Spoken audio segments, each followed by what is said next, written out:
mengucapkan selamat merayakan ibadah Hari Raya Natal bagi seluruh umat Kristiani yang merayakan pada 25 Desember 2025 besok hari.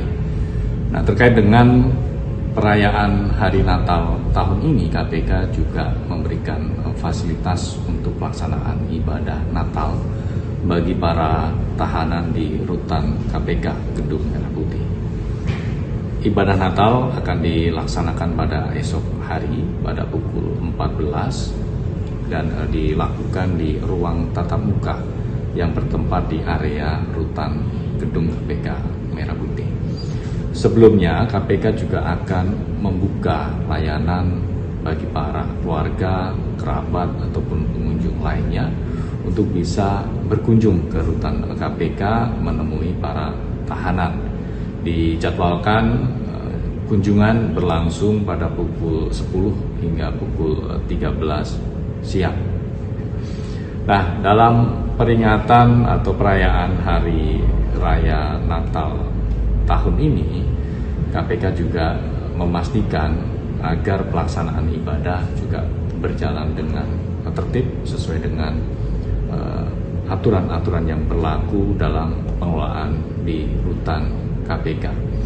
Dan penyediaan atau fasilitasi pelaksanaan ibadah ini juga sebagai wujud, sebagai bentuk bahwa KPK menghormati hak-hak dasar setiap insan, termasuk warga yang sekarang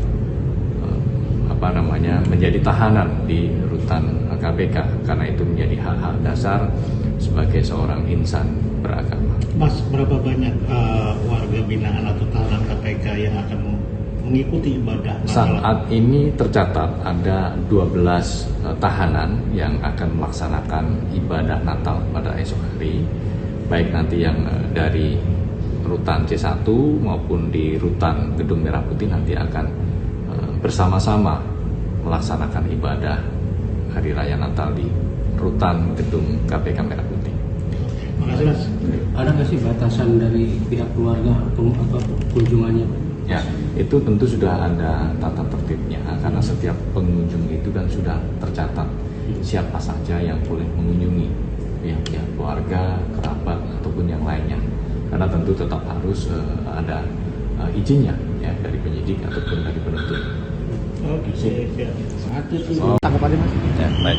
Tentu KPK menghormati setiap masyarakat untuk kemudian menyampaikan saran masukan, ya, termasuk menyampaikan kepada KPK terkait dengan data-data awal yang bisa mendukung dalam proses suatu penanganan perkara di KPK, di mana terkait dengan hal itu berkaitan dengan penyidikan perkara dugaan tindak pidana korupsi pengadaan iklan di DJP, di mana dalam proses penyidikannya KPK telah melakukan pemanggilan permintaan keterangan kepada saudara RK terkait dengan dugaan aliran uang yang bersumber dari dana non-budgeter yang merupakan sisa anggaran yang tidak digunakan sebagaimana mestinya dalam pengadaan belanja iklan tersebut.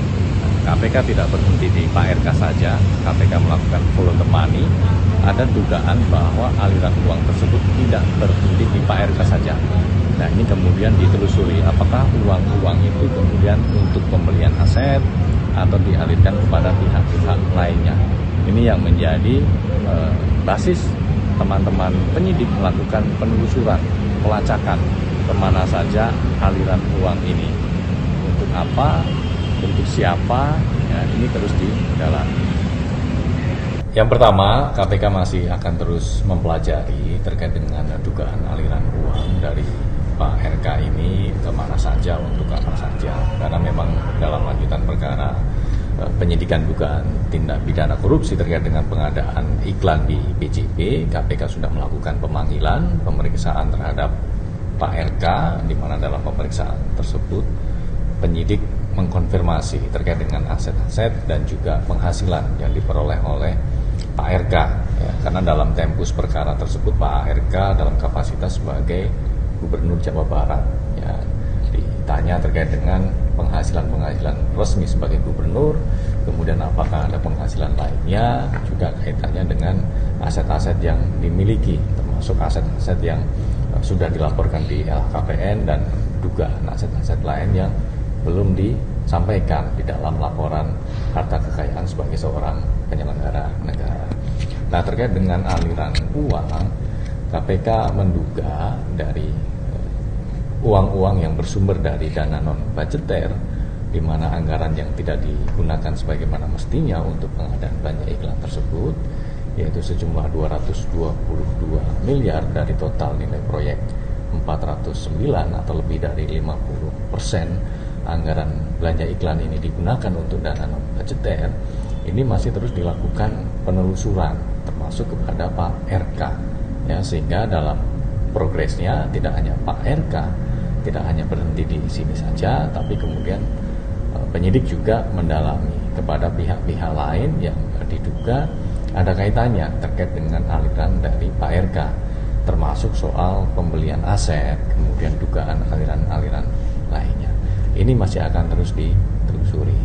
Yang pertama, KPK masih akan terus mempelajari terkait dengan dugaan aliran uang dari Pak RK ini kemana saja, untuk apa saja. Karena memang dalam lanjutan perkara penyidikan dugaan tindak pidana korupsi terkait dengan pengadaan iklan di PJP, KPK sudah melakukan pemanggilan, pemeriksaan terhadap Pak RK, di mana dalam pemeriksaan tersebut penyidik mengkonfirmasi terkait dengan aset-aset dan juga penghasilan yang diperoleh oleh Pak RK, ya, karena dalam tempus perkara tersebut Pak RK dalam kapasitas sebagai Gubernur Jawa Barat, ya, ditanya terkait dengan penghasilan resmi sebagai gubernur, kemudian apakah ada penghasilan lainnya, juga kaitannya dengan aset-aset yang dimiliki, termasuk aset-aset yang sudah dilaporkan di LHKPN dan dugaan aset-aset lain yang belum disampaikan di dalam laporan harta kekayaan sebagai seorang penyelenggara negara.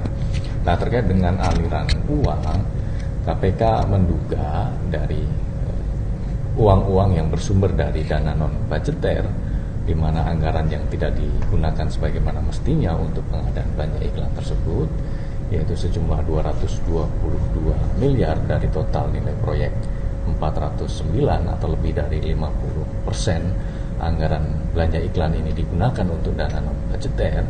Ini masih terus dilakukan penelusuran termasuk kepada Pak RK, ya, sehingga dalam progresnya tidak hanya Pak RK tidak hanya berhenti di sini saja, tapi kemudian penyidik juga mendalami kepada pihak-pihak lain yang diduga ada kaitannya terkait dengan aliran dari Pak RK, termasuk soal pembelian aset, kemudian dugaan aliran-aliran lainnya. Ini masih akan terus ditelusuri. Ya.